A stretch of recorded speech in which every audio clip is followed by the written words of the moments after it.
Hi friends, నమస్తే. ప్రజాసేవ తెలుగు ఛానల్కి స్వాగతం. ఇక్కడ తెలంగాణ రాష్ట్రంలో బిగ్ బ్రేకింగ్ న్యూస్ని అయితే మనం చూస్తున్నాం.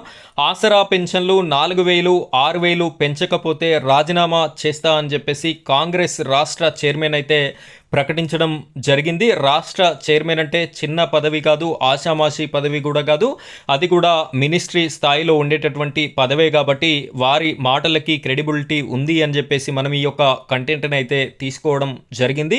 అసలు ఎవరు ఈ యొక్క పెద్ద మనిషి, ఇలాంటి ప్రకటన చేసినటువంటి రాష్ట్ర చైర్మన్ పేరేంటి, దానికి సంబంధించినటువంటి పూర్తి వివరాలని, అసలు ఎప్పటి వరకు ఈ యొక్క 4,000 రూపాయలు 6,000 రూపాయలు పెన్షన్స్ని పెంచేటటువంటి అవకాశం ఉంది అనేటటువంటి పూర్తి వివరాలని మనం ఈ వీడియోలో చూసుకుందాం. వీడియోని ఎక్కడా కూడా స్కిప్ చేయకుండా చివరి వరకు కంటిన్యూ చేయండి. మొదటిసారి కనుక మీరు మన ఛానల్ని చూస్తున్నట్టయితే ఇలాంటి లేటెస్ట్ వీడియోస్ కోసం మీరు మన ఛానల్ని సబ్స్క్రైబ్ చేసుకోండి.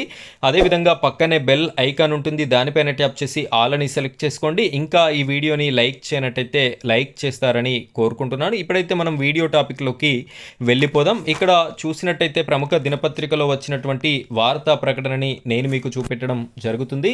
సీఎం రేవంత్ రెడ్డి నాయకత్వంలో వికలాంగుల పెన్షన్ రూపాయలు 6,000 చేస్తామని వికలాంగుల కార్పొరేషన్ రాష్ట్ర చైర్మన్, ఇక్కడ వికలాంగులకి సంబంధించినటువంటి కార్పొరేషన్ రాష్ట్ర చైర్మన్ ముత్తినేని వీరయ్య ప్రకటించడం అయితే జరిగింది. 6,000 రూపాయలు తప్పనిసరిగా చేస్తాము అని చెప్పేసి మంగళవారం సోమాజిగూడ ప్రెస్ క్లబ్లో స్థానిక సంస్థల్లో వికలాంగుల రిజర్వేషన్ సాధన కమిటీ ఆధ్వర్యంలో వికలాంగుల హక్కులు, సంక్షేమం, రాజకీయ అవకాశాలు అనే అంశంపై నిర్వహించిన రాష్ట్ర సదస్సులో ఆయన మాట్లాడారు.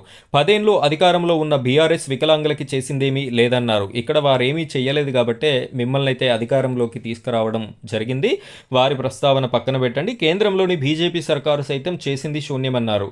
బీజేపీ రాష్ట్ర అధ్యక్షుడు రామచంద్రరావుకి వికలాంగుల పట్ల చిత్తశుద్ధి ఉంటే ప్రస్తుతం కేంద్రం ఇస్తున్న 300 పెన్షన్ను రూపాయలు 3,000కు పెంచేలా ఒత్తిడి తేవాలని డిమాండ్ చేశారు. ఇక్కడ ఈ వీరి రాజకీయ నాయకుల ప్రవర్తన ఎలా ఉంది అంటే, ఒక పార్టీలో ఉన్నటువంటి వారు ఇంకో పార్టీ మీద బురద జల్లుకొని మీరేమీ చేయలేదు అనేటటువంటి ప్రస్తావనలు తీసుకువచ్చి వీళ్ళు కూడా చేయకుండా లేట్ చేసేటటువంటి ప్రక్రియ అయితే జరుగుతుంది. మన ఛానల్ తరపున డిమాండ్ ఏంటి అంటే, వీలైనంత తొందరగా మీరిచ్చినటువంటి హామీలు మీరు అమలు చేయండి.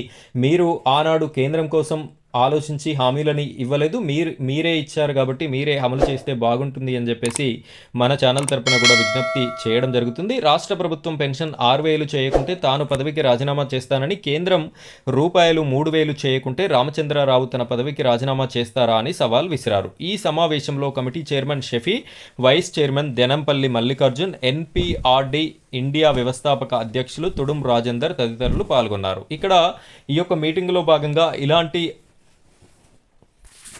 మాటలైతే మాట్లాడడం జరిగింది ముత్తినేని వీరయ్య గారు. దీని ప్రకారం ఈయన ముఖ్యమంత్రి గారిని ఈ యొక్క 6,000 పెన్షన్ కోసం ఎప్పటిలోగా ఒప్పించేటటువంటి ప్రక్రియ చేపడతారు అనేటటువంటిదైతే మనం చూడవలసి ఉంటుంది. దీనికి సంబంధించి అధికారిక ఇన్ఫర్మేషన్ రాగానే నేను మీకు మరొక వీడియో రూపంలో ఇన్ఫర్మేషన్ అయితే ఇస్తాను. సో ఫ్రెండ్స్, ఇప్పటివరకు ఉన్నటువంటి అప్డేట్స్ ఇవి. ఇలాంటి మరిన్ని అప్డేట్స్ కోసం మన ఛానల్ని సబ్స్క్రైబ్ చేసుకొని సపోర్ట్ చేయండి. Thank you friends, thank you very much.